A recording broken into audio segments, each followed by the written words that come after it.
David Roeder. Wait. Colonel Thomas Schaefer, the bearded Wait a man. second.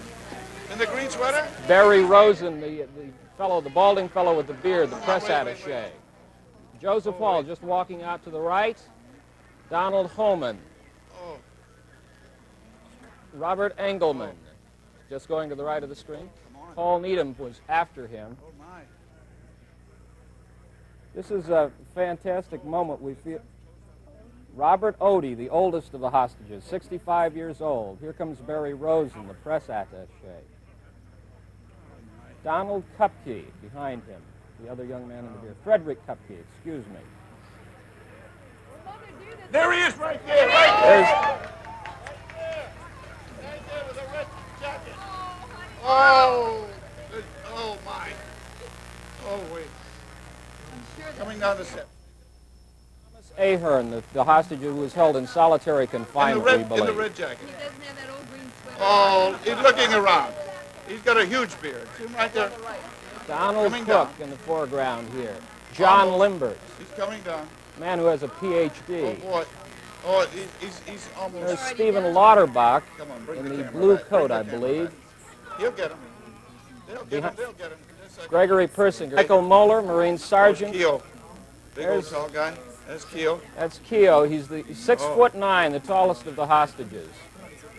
Oh, my. Bruce Hostages as they came off the plane. I know we're excited here, but they've really got to be excited out there to see these pictures.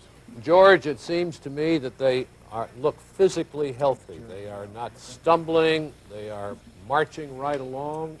That's what we were told in earlier accounts, that most of the hostages appeared to board the plane in a healthy condition. A couple of them maybe looked a little tired, a little dazed, but generally in pretty good shape after this long ordeal.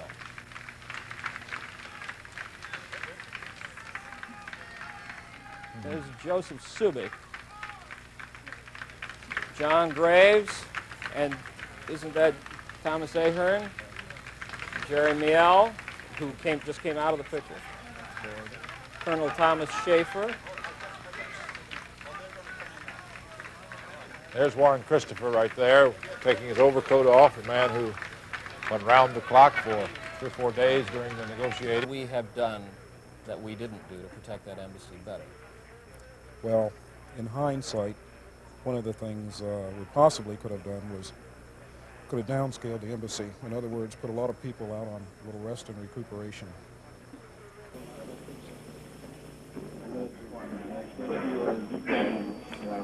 We had a flight to freedom at the beginning of it, and we had the hospitality of your government, your people, and they've been magnificent. Thank you. The pilot and all the crew and everyone aboard. That's Bruce Langan, who was the senior American diplomat among the hostages, acting diplomatically, thanking the government of Algeria for its hospitality and its work.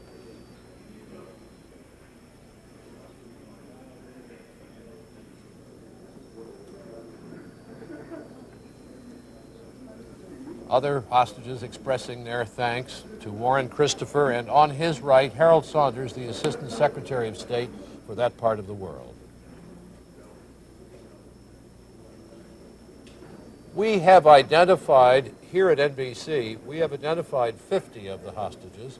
George Lewis, who knows them better than anyone at NBC, is watching this and will interrupt or yell at me if he sees somebody we haven't identified so far.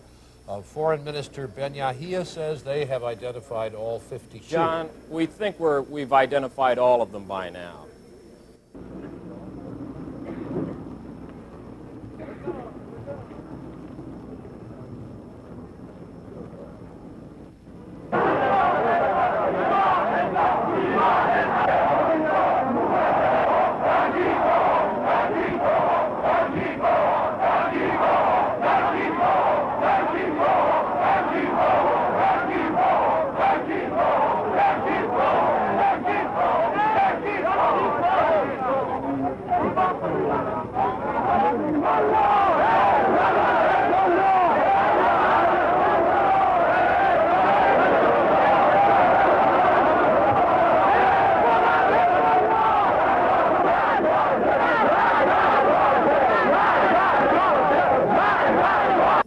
Muhammad Ali is Muhammad Ali, and what he did it in the true spirit of Muslim, in his religion. He's very profoundly religious, and if you look back at his public life, you never saw any, there was nothing but a fine Christian character, although he's a Muslim. He's just practicing the Holy Quran the best way that Muhammad Ali knows how. And it helped get you home. And that's through love of his fellow man is what it boils down to. That's something. Yeah. Very nice. I just wanted to ask before we wrap up, what was the driving force in keeping you going? Where did your hope come from? I mean, pardon? Where did your hope come from? What was the driving force that kept you going every day? Myself going, it was primarily my faith in God,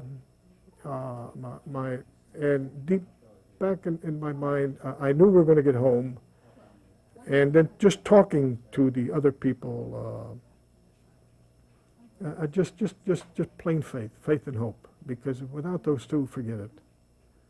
Your best friend is your mind in those circumstances, and it's your worst friend. And you have to think positive and keep the faith. Great. I know there was one more fellow from Mississippi because his name is Bobby, because I'd hear messages over the radio for him, but probably might be living in Texas. Will you guys keep in touch at all? I mean, Oh yes, we all have our addresses. As a matter of fact, tomorrow I'm going to start making some phone calls to England, to Scotland, and to Canada to talk to the wives. They won't tell you everything. So I used to say, now, am I supposed to say? I thought I was going to do. No, I told Vicky I knew it, and I was going to shave up my first morning.